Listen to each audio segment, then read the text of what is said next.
ସମସ୍ତଙ୍କୁ ମୋର ନମସ୍କାର। ମୁଁ ଲିପା ଆପଣମାନଙ୍କୁ ସ୍ୱାଗତ କରୁଛି ମୋ ୟୁଟ୍ୟୁବ୍ ଚ୍ୟାନେଲକୁ।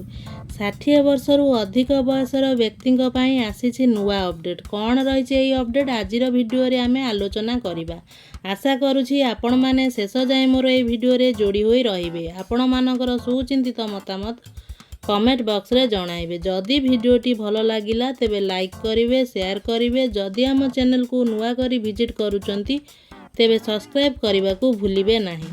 60 ବର୍ଷରୁ ଉର୍ଦ୍ଧ୍ୱ ସମସ୍ତ ବୟସ୍କର ବ୍ୟକ୍ତିଙ୍କ ପାଇଁ ସରକାର ନେଇପାରନ୍ତି ବଡ଼ ଘୋଷଣା। ହୁଏତ ସମସ୍ତେ ମାସିକ ଭତ୍ତା 3000 ଟଙ୍କା ମିଳିପାରେ। ପୂର୍ବରୁ ରାଜ୍ୟ ସରକାର ଘୋଷଣା କରିଥିଲେ ଯେଉଁମାନଙ୍କର ବୟସ 80 ବର୍ଷରୁ ଉର୍ଦ୍ଧ୍ୱ ସେମାନେ ମାସକୁ 3500 ଟଙ୍କାର ଭତ୍ତା ପାଇବେ। ଏହା ସହିତ ଯେଉଁମାନେ 80% ଅଧିକ ଦିବ୍ୟାଙ୍ଗ ତ ସେମାନଙ୍କୁ ମଧ୍ୟ ମାସକୁ 3500 ଟଙ୍କାର ଭତ୍ତା ମିଳିବ।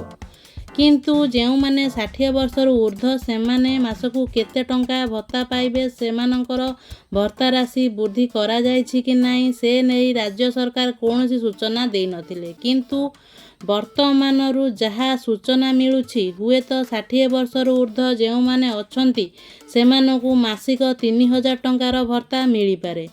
ଯେତେବେଳେ ନୂଆ ସରକାର ଦାୟିତ୍ୱରେ ଆସିଥିଲେ ସେ ସେମାନଙ୍କର ନିର୍ବାଚନର ଇସ୍ତାହାରରେ ମଧ୍ୟ ଦର୍ଶାଇଥିଲେ ତ ନିଶ୍ଚିତ ଭାବେ ବାର୍ଦ୍ଧକ୍ୟ ଟଙ୍କାକୁ ବୃଦ୍ଧି କରାଯିବ। ମାସକୁ 3500 ଟଙ୍କା ଭତ୍ତା ଦିଆଯିବ ବୋଲି। ପ୍ରତ୍ୟେକ ସରକାରଙ୍କର ଗୁରୁ ଦାୟିତ୍ୱ ହେଉଛି ସାମାଜିକ ସୁରକ୍ଷା ଦାୟିତ୍ୱ। ତ ସରକାରଙ୍କର ପ୍ରତିଟି ବ୍ୟକ୍ତି ବା ପରିଣତ ବୟସରେ ସମସ୍ତେ କେମିତି ସୁଖରେ ଜୀବନ ଅତିବାହିତ କରିବେ ସେ ଦିଗରେ ପ୍ରତି ନିଶ୍ଚିତ ଭାବେ ପ୍ରତ୍ୟେକ ସରକାରଙ୍କ କାର୍ଯ୍ୟ କରିବା ଉଚିତ।